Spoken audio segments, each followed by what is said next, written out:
Assalamualaikum warahmatullahi wabarakatuh. Salam sejahtera untuk kita semua. Kali ini kita akan bahas tentang menjadi wirausaha sukses. Ada pepatah, bukan pepatah ya. Ada kata-kata bagus lah ini. Success is walking from failure to failure with no loss of enthusiasm. Jadi dia ini kesuksesan itu adalah berjalan dari kegagalan menuju kegagalan tanpa kehilangan semangat, atau ibaratnya proses itu jangan dihilangkan, momen-momen itu jangan dihilangkan. Ini menurut si Winston. Jadi kesuksesan dia berjalan dari sebuah kegagalan menuju kegagalan tanpa hilang rasa itu, rasa antusias dari proses tersebut itu tidak hilang. Yang pertama, menggalang kekuatan. Menjadi wirausaha sukses itu perlu beberapa langkah ya, tidak mungkin instan tentu saja. Pasti ada proses di situ. Ada beberapa langkah di sini yang itu bagian dari transformasi pola pikir ya, mindset kita, paradigma kita. Yang pertama, transformasi pemikiran, sikap, motif, semangat, karakter menjadi seorang yang lebih dari sebelumnya. Maksudnya lebih dari sebelumnya itu berarti lebih dari hal-hal yang sebelum kita menjadi wirausaha. Pemikirannya yang awalnya hanya berpikiran sempit, kemudian berubah menjadi pemikiran yang luas. Sikapnya yang pertama malas, takut, nah itu berarti harus ada transformasi sikap. Motifnya juga, motif kita untuk berwirausaha, apa, visinya tuh apa, itu harus berubah. Kemudian semangatnya pun dan karakternya juga seiring mengikuti dengan transformasi tersebut. Kemudian yang kedua, dari kebiasaan menggunakan logika menjadi ke arah pola pikir kreatif dalam menemukan inspirasi, ide, dan peluang bisnis.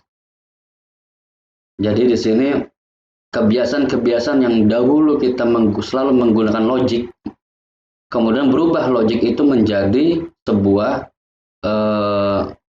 gagasan atau pola pikir yang menimbulkan kreativitas, ide-ide yang cemerlang, kemudian kesemuanya itu mampu kita olah dan menghasilkan sebuah peluang bisnis atau apapun lah di dalam usaha yang Anda punya. Kemudian dari bersikap yang manajerial profesional menjadi owner, pemilik. Jadi penggagas sebuah bisnis yang mencakup banyak aspek dari manajerial tersebut. Kalau yang sebelumnya kita sikap-sikap kita lebih ke arah manajerial, menata, mengatur hal-hal yang ada pada usaha kita, kemudian itu ditransformasikan menjadi pemilik. Mindset kita sudah berpikir menjadi pemilik dan bertujuan untuk selalu mengembangkan, membina, dan mengawal usaha yang kita punya. Yang keempat, perkembangan pola pikir menjadi developer bisnis yang ingin usahanya selalu berkembang. Jadi mindset usaha yang tidak stagnan atau statis, diam, itu berubah menjadi berkembang. Siapa pengembangnya? Yaitu pengusaha itu sendiri, ownernya. Sekecil apapun usaha yang kalian punya, tetap kalian ownernya. Dan disitulah transformasi-transformasi itu harus dilakukan. Wirausaha itu selalu mempunyai keinginan untuk mencapai hal yang lebih tinggi dibandingkan mereka yang bukan wirausaha.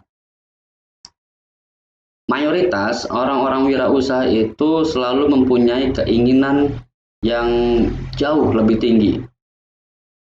Karena dia sudah memiliki tadi pola pikir yang sifatnya logik berubah menjadi kreatif, sehingga menimbulkan ide-ide baru dan peluang-peluang baru sesuai dengan tujuan usahanya itu. Nah, karakternya apa? Tidak takut dengan kegagalan dan berani mengambil resiko. Karakter ini mungkin tidak semua orang ada, tapi bisa diadakan dengan terus belajar ya. Dia tidak takut, berani mengambil risiko-risiko yang kemungkinan ada beberapa masalah yang akan datang nantinya. Nah, itu dia pasti berani.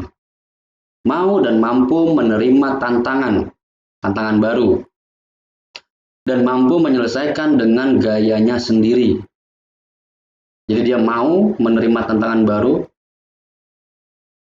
apapun itu jenisnya, ada hal-hal yang belum dia lakukan, tapi itu memberikan sebuah peluang bagi usahanya itu, dia mau mengambil sebuah resiko itu, dan mau melaksanakan atau melakukan, dan kemudian dia juga mampu menyelesaikan gagasan itu.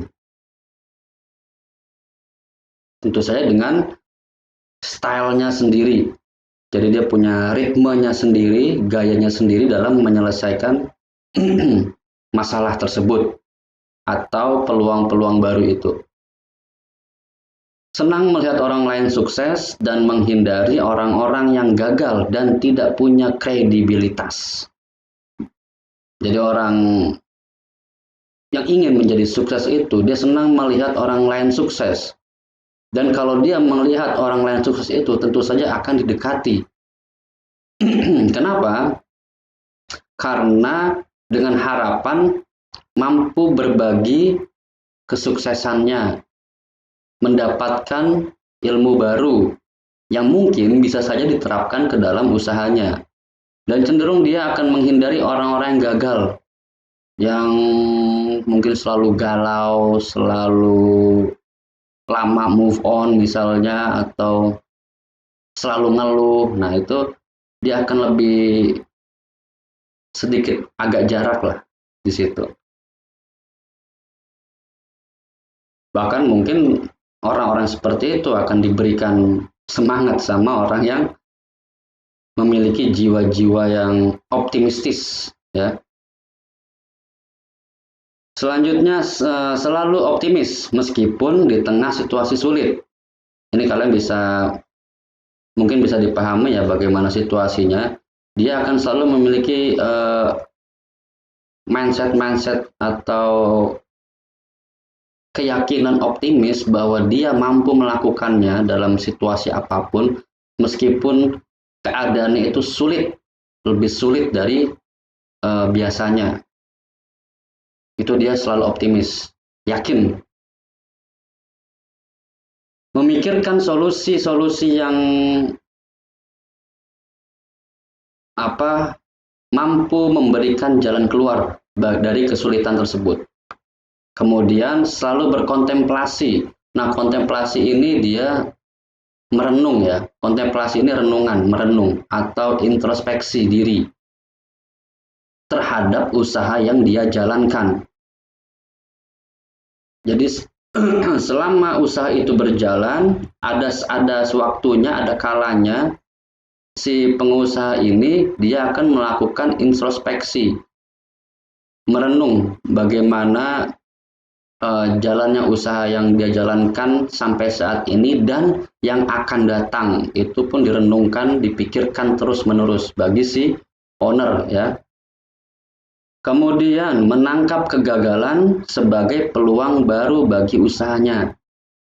Jadi kegagalan bagi dia itu bukan sebuah hambatan yang akan menghentikan usahanya, tapi kegagalan itu dia jadikan aset besar mungkin. Dia ambil itu menjadi bagian dari perkembangan usahanya. Jadi yang pernah dibahas sebelumnya itu tahan banting ya. Nah, hal-hal demikianlah yang akan menimbulkan leadership atau kepemimpinan di situ. Karena tadi harus ada transformasi menjadi owner. Jadi di situ akan otomatis berubah gitu ya. Ada transformasi itu. Leadership yang tinggi akan membuat arah kebijakan tentang bisnis menjadi terarah untuk kemudian diimplementasikan atau dilaksanakan. Jadi kalau kalian sudah mencapai leadership, kalian punya usaha dan kalian ownernya, pemiliknya, apapun itu usahanya, sekecil apapun itu usahanya, tetap kalian pemimpin dari usaha itu. Nah, usaha leadership di sini berarti kalian memiliki visi yang jauh, tujuannya juga jelas, memiliki arah tujuan, kemudian hal-hal itulah yang akan menentukan kebijakan tentang bisnis yang Anda buat tersebut. Jadi lebih terarah dan mampu dilaksanakan. Jika tidak mampu, tidak usah dilaksanakan. Jika usaha Anda menjadi institusi yang besar atau sudah CV mungkin atau PT gitu, maka perkembangannya akan ditopang dengan gaya kepemimpinan yang handal dan profesional. Jadi kalau sudah besar, jadi levelnya pun juga harus berubah, harus berbeda. Tidak sama dengan level-level yang masih standar, misalnya usaha-usaha UMKM, nah itu berbeda. Nah, fungsinya apa kepemimpinan itu? Yang pertama itu mengarahkan, membina, mengatur, dan satu haluan. Mengarahkan itu berarti kalian itu mengarahkan mau kemana arah bisnis Anda. Mau mengarah ke yang lebih baikkah, atau mengarah ke yang lebih burukkah, atau mengarah kemana, itu ditentukan. Sesuai dengan cita-cita yang ingin dicapai. Yang kedua, membina. Membina di sini berarti membina segala aspek yang ada di dalam usaha Anda. Jadi aspek tersebut itu bukan hanya aspek produksi atau hal-hal atau salah satu hal saja, tapi semuanya, termasuk membina pegawai jika kalian memilikinya. Kemudian mengatur atau memanage, mengatur segala urusan, semua aspek yang ada di dalam usaha. Itu diatur dengan baik sesuai dengan arah kebijakan yang kalian buat. Nah, hal-hal demikian memiliki satu haluan. Satu haluan sesuai dengan kebijakan itu. Jadi dari ownernya ini dia membina yang di bawah-bawahnya, kemudian diatur sehingga memiliki satu haluan, gitu. Bisa dipahami ya? Nah, pada dasarnya hal-hal demikian itu memiliki motivasi yang tinggi untuk mencapai tujuannya. Jika tidak demikian, maka sebaliknya usaha itu akan hancur, tidak mampu bertahan. Karena simpelnya kalau tidak mampu bertahan berarti ada sesuatu yang kebalikan dari ini ya. Dia tidak bisa mengarahkan, tidak bisa membina, dan tidak bisa mengatur, dan tidak memiliki haluan yang sama gitu. Selanjutnya membangkitkan keberanian. Tadi sudah ada di sebelumnya, ada transformasi dari yang takut menjadi berani. Nah, ini membangkitkan keberanian sekarang. Kendalikan kekuatan kita. Yang pertama, jadi harus dipetakan mana yang kuat, mana yang lemah di dalam usaha. Kalau yang kuatnya di bidang produksi A itu harus digenjot terus. Dilakukan optimalisasi dalam bidang produksi, atau kalau misal jasa berarti dalam bidang jasa. Semua aspeknya di dalam produk tersebut atau jasa tersebut. Itu kekuatan. Jadi kita memetakan mana yang kuat, mana yang lemah. Kalau yang lemah berarti harus dikuatkan kembali, diatur kembali, diarahkan, dibina, sehingga bisa menjadi kekuatan juga bagi usaha yang kalian buat. Nah, itu harus dikendalikan itu. Yang kedua, jangan berpikiran negatif dan jangan membatasi diri. Negative thinking itu mungkin ada, bisa ada, tapi harus bisa dikontrol. Dan jangan batasi diri Anda untuk berkembang, untuk maju. Jangan batasi, close door ya. Karena kalau ada pembatasan di situ, nanti jadinya usaha yang dijalankan akan memiliki batasan tertentu. Tapi sesuai dengan nilai-nilai yang sudah dibuat ya. Berpikir be the best for yourself. Jadi harus berpikirnya itu yang terbaik bagi diri Anda. Gunakan power of dream ya.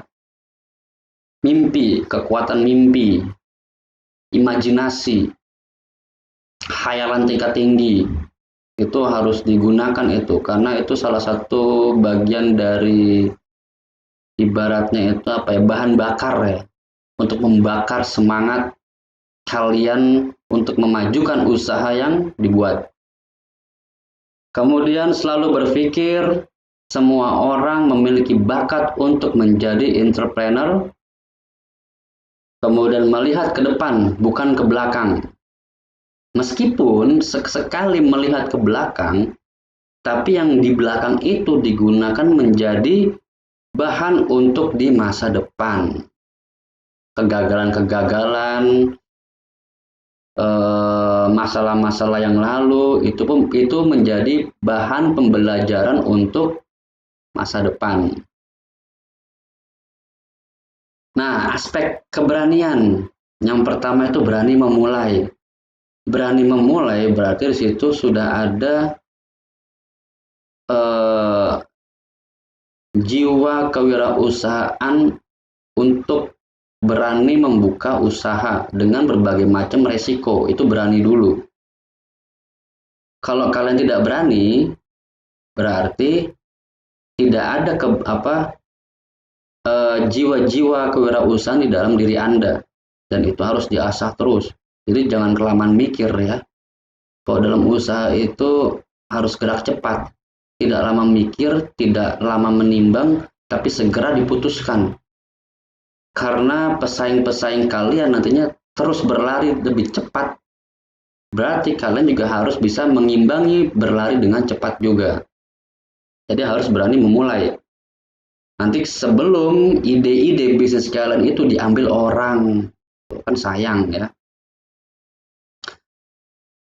Yang kedua, berani bertahan dan bersaing. Ketika sudah memulai, kalian harus bisa bertahan, mempertahankan bisnis yang kalian bangun, dan mampu bersaing dengan kompetitor-kompetitor bisnis yang selevel dengan usaha Anda. Yang ketiga, berani tampil beda. Oke, tampil beda di sini berarti ada keunikan tersendiri di usaha yang kalian buat dari kompetitor. Tidak sama, tapi ada inovasi di situ, ya. Meskipun bidangnya sama, tapi ada salah satu hal yang unik dari usaha yang kalian buat. Itu namanya tampil beda, berani tampil beda. Apa sih ibaratnya itu sensasi lah. Ini berlaku dalam semua bidang bisnis ya. Kalau misalnya makanan berarti harus tampil beda, meskipun bidangnya sama itu kuliner, tapi harus ada pembedaan di situ. Entah itu beda dari servisnya, beda dari produknya, atau beda apa dari sistemnya atau desainnya, itu macam-macam sesuai dengan konsep yang kalian bangun. Intinya tampil beda. Jadi tampil beda di sini menjadi poin dalam meningkatkan keberanian. Nah, sekarang menuai kesuksesan. Beberapa ahli mendefinisikan sukses itu adalah mengetahui apa yang menjadi tujuan hidup. Kegagalan menjadi kunci awal dalam mencapai keberhasilan. Beberapa ahli mendefinisikan seperti itu terkait dengan kesuksesan. Jadi orang-orang yang ingin berhasil itu dia sadar apa yang menjadi tujuan hidup dia. Khususnya di sini dalam bidang usaha. Kalau misalnya dalam bidang usaha yang kalian buat itu berarti tahu tujuan usahanya itu mau kemana. Nanti akan seperti apa, hasilnya bagaimana. Itu tahu tentang hal itu ya. Nah, ada pun kegagalan itu pun menjadi kunci bagi entrepreneur dalam mencapai keberhasilannya. Jadi jangan pernah berpikir kegagalan dalam usaha itu tidak ada. Pasti ada, nggak mungkin nggak ada. Mungkin setiap hari itu ada masalah, atau seminggu masalahnya 1 minggu sekali, atau sebulan sekali, dan itu pasti ada masalah itu. Nah, hal-hal itu menjadi kunci untuk mencapai sebuah keberhasilan. Jadi ibaratnya belajar dari kegagalan. Tadi yang sudah saya sebutkan di sebelumnya, ada berkontemplasi, jadi kita merenung, introspeksi. Oke. Selanjutnya membuang rasa malas atau negatif lainnya yang dapat merugikan usaha Anda. Rasa malas untuk mengembangkan usaha, malas untuk membina, malas bekerja, malas berpikir, malas belajar, malas mager ya, malah malas gerak ya, atau malas-malas lainnya itu yang hal-halnya negatif yang dapat merugikan usaha Anda harus dibuang sejauh-jauhnya. Nanti berarti kembali ke awal tadi malah masalah transformasi pemikiran.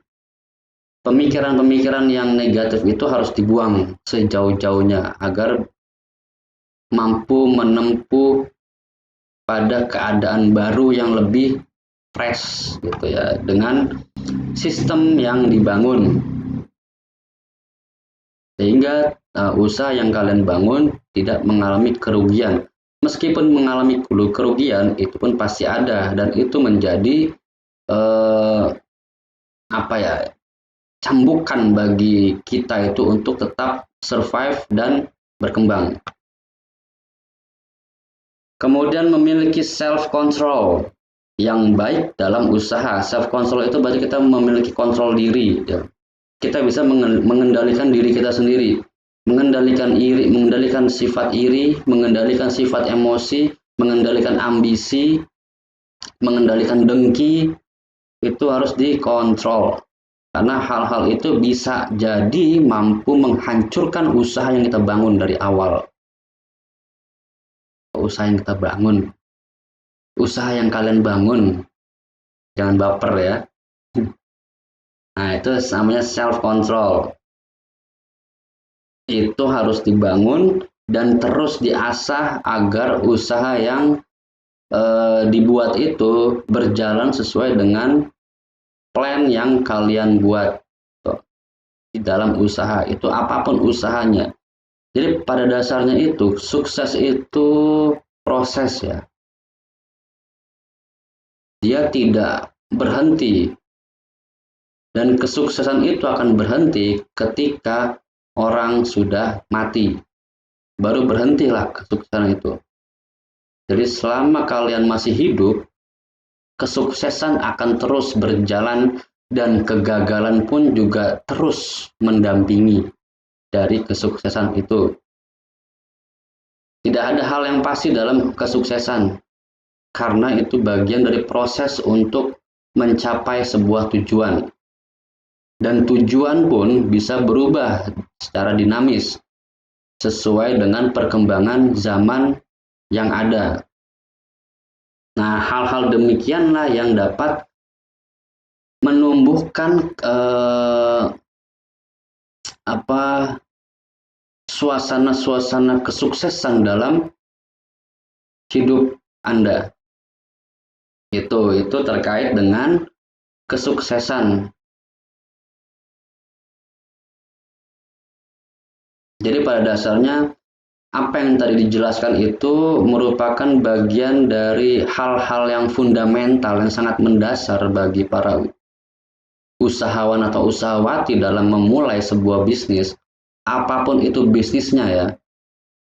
Jadi jangan kalian pernah berpikir mau jualan ini takut rugi, takut nggak laku, jangan. Itu harus dibuang ya. Karena pada dasar itu pasti laku.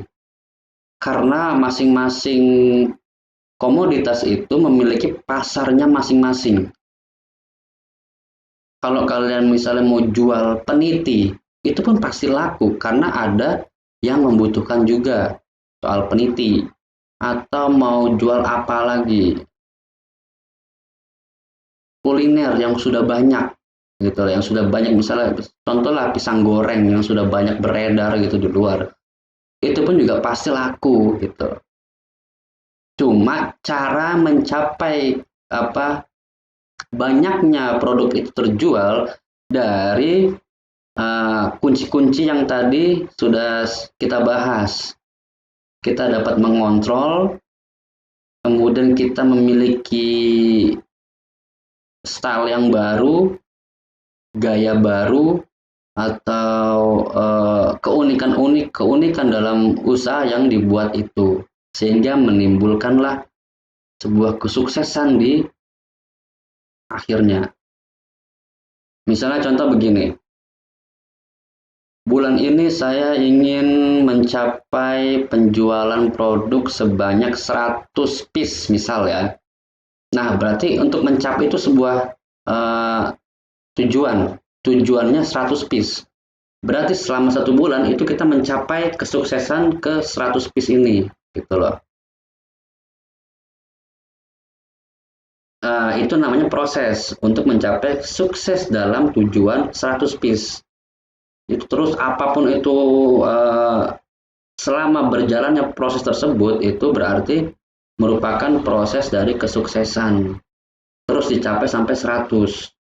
Meskipun tidak, berarti tadi masuk ke dalam kategori kegagalan. Nah, kegagalan inilah yang nantinya akan menjadi kunci dalam mencapai kesuksesan di tujuan berikutnya. Oh, yang tahun bulan lalu saat tidak nyampe 100, tapi bulan depan mungkin bisa 150. Kalian target bisa 150 di bulan kedua.